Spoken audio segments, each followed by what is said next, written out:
Blessed day, beloved, blessed morning, blessed evening. It all depends on the time of the day they are watching. Today, I want us to talk about something that is affecting the society. I want us to talk about something that's impact on the life of every human being, and that is love.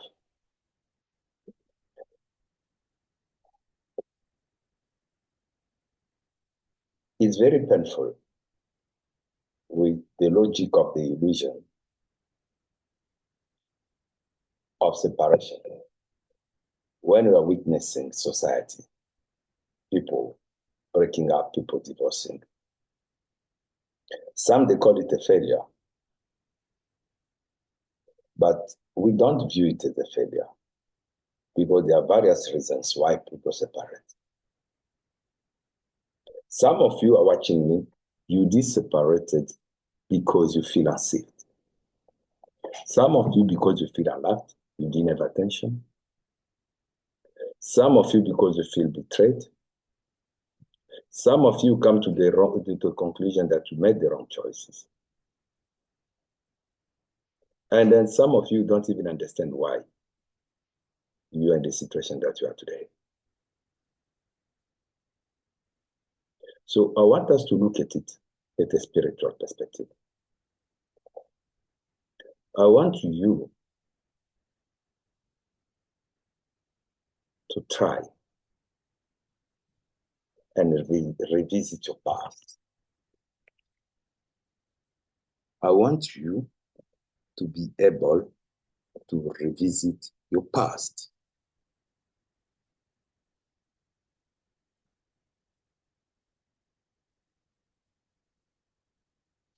Try to look. Were you a subject of an incest? Are you a fruit of an incest?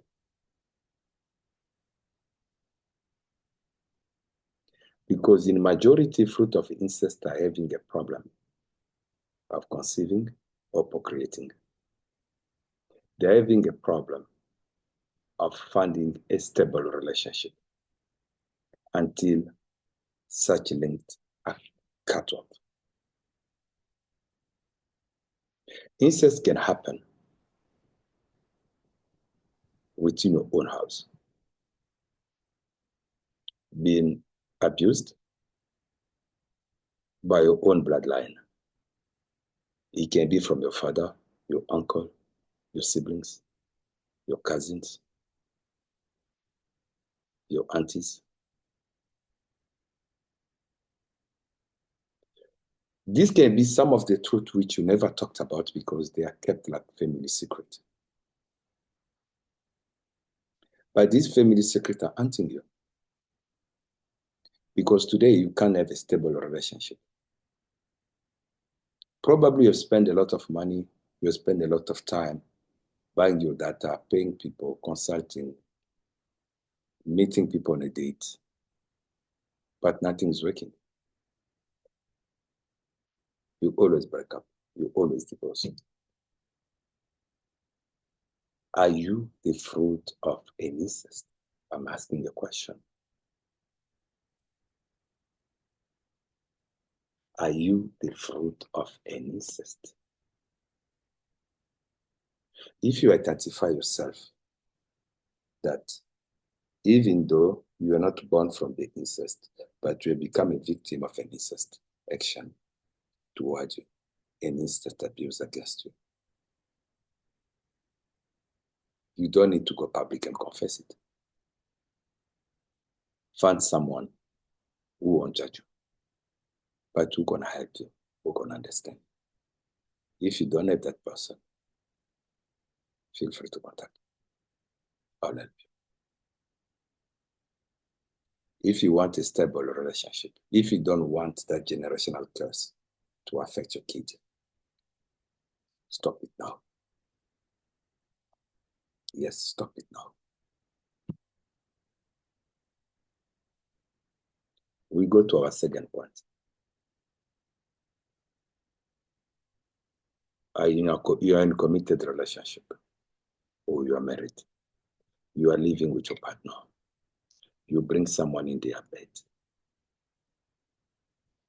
and have sex with them.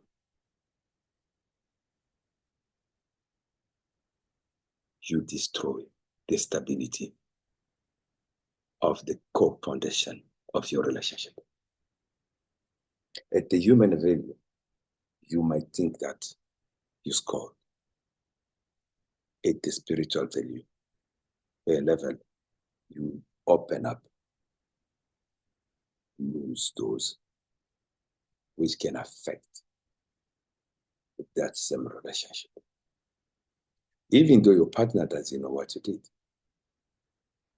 but you are witnessing the decline of your relationship, the downfall of your marriage. And you can't come clean with that, because it might be like you're putting fuel on top of fire. You don't know how they're going to judge you, how they're going to perceive you, how they're going to react. I understand that. But you can't leave it carrying on. You can fool everyone, but you cannot ever fool your own conscience. So I'm urging you to talk to us. Let us help you. Don't be selfish enough to pass this generational curse to your kid. Maybe you don't know why you are behaving in that way. You cannot even explain why. There can be a possibility that you are subject of a curse that you are carrying around without knowing. Maybe it's from your parent. So I'm urging you to stop bringing your cheating partner in your conjugal home. I'm urging you to stop cheating in your conjugal home. When two people come together sexually, they are two spirit match. And whatever they are carrying, good or bad, the weaker absorb the others. The strong took over. You might be asking yourself, why is it that you always unhappy in your marriage? Why is it that you are never been understood? Revisit your past.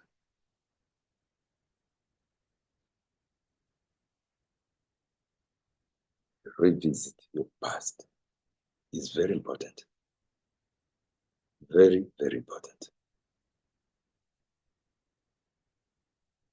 You can be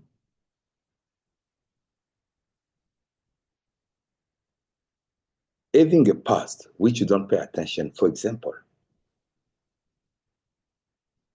you're a widow or you're a widower. To get we practice what you call customary marriage. Custom marriage. We follow our culture. The men go and introduce themselves to the wife family based on the culture of the society which we are living in. And that we associate the living and the departed, who our ancestors. They bless the union. After living together for a while, your partner left you. Instead of you to follow the cultural of cleansing, of breaking the bond that was united, you decide to follow your religious way. And then you expect your life to be normal. Ask yourself a question. Since your previous partner left you, how is your life? We must make the difference between the education that we are getting from school and our true identity as people. We not come from varsities. We're not born from varsities or college. We come from human being, from clan, from tribe, from province, from countries, from regions, from continents, from certain part of the world. And our society got tradition and culture with their practicing. And this practice, they were inspired by the one who created us in that part of the world. That's why I always say there's no wrong culture. There's no good culture. All culture. Regardless that you understand them, you don't understand them. Each society, each individual being got their mission and purpose under this reincarnation. Now, when you are not cleansed properly as a widow, as a widower, you expect after a year, after 2 years, you decide to enter in another relationship. It won't work. You're going to be blaming that your partner of cheating on you, of being abusive, of being this and that. But you are forgetting that you are projecting that behavior onto him indirectly by what you are carrying. Some of you have been working with masks you don't know. You're upsetting people you don't know.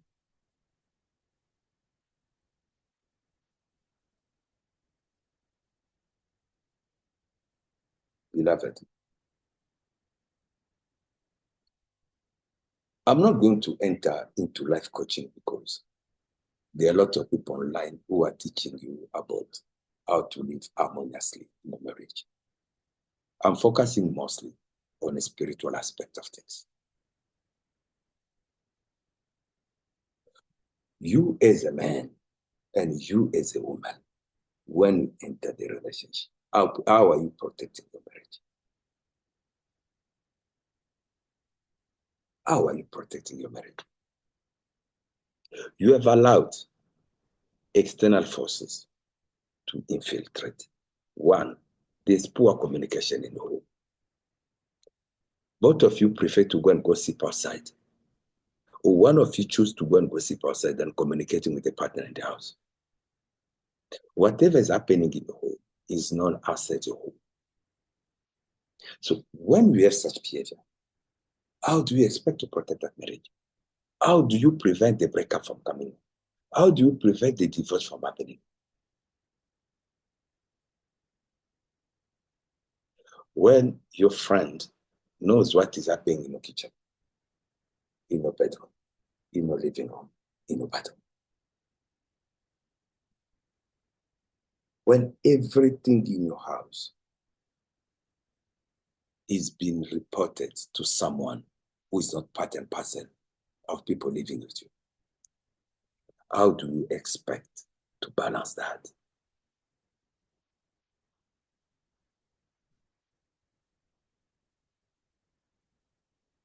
Certain divorce happen for reasons and genuine reasons.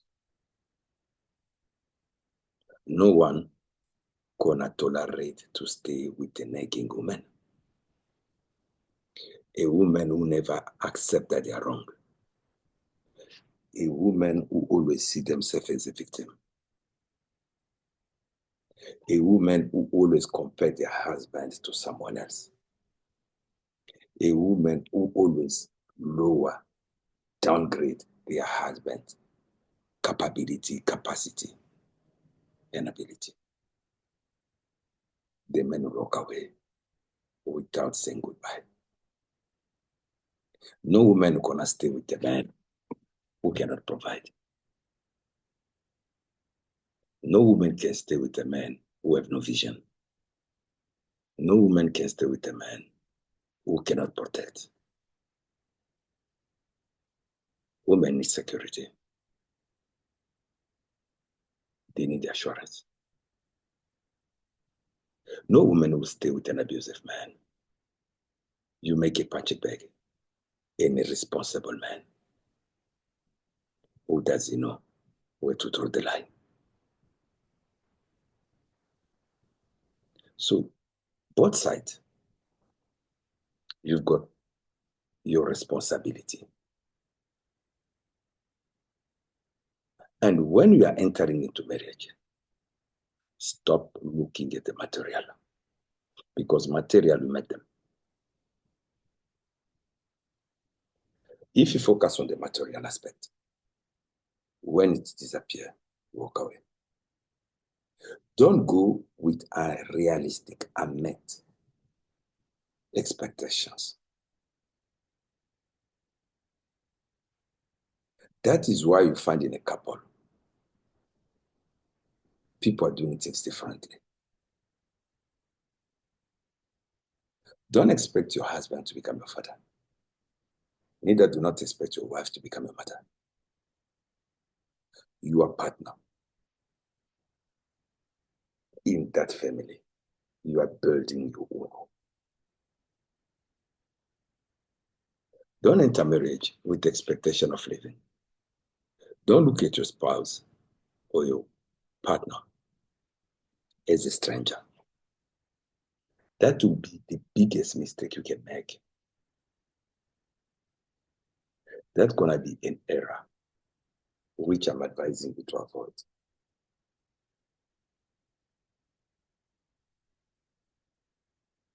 Now, I'm going to conclude.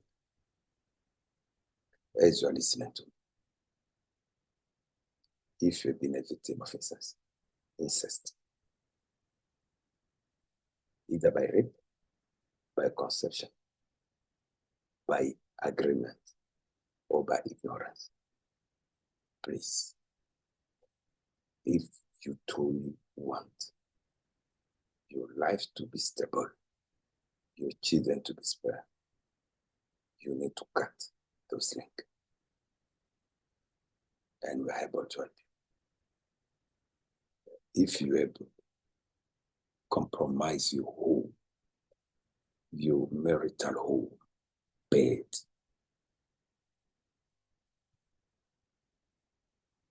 with someone else than spouse, do not allow that curse to continue. Contact us. We'll help you. If you're a widower or you're a widow who didn't do the proper cultural things, maybe based on the relationship with the family, maybe based on various reasons, and want to normalize things, please contact us. And if your life, your relationship, keep on, you break up, you divorce, you get this one, it doesn't work, you fail and realize that this is abnormal, talk to us. It doesn't matter which part of the world you are, we can help you. We do courier things all over the world. My contact numbers are there, my WhatsApp and my direct number for call, my email. Talk to me. Don't live in isolation. Don't pass to the other workers. What happened in the past, we can't undo it. But now, it's time to break free from it. You can't be bound by it for the rest of your life. If it's your first time you're watching me, please do not forget to like, to share, to subscribe, to comment, ask questions. Those with private issues, feel free to contact me. It's still your humble servant, Boroboy. Kyungu Katapena, Spiritual Master. See you in my next episode. Thank you very much for your time.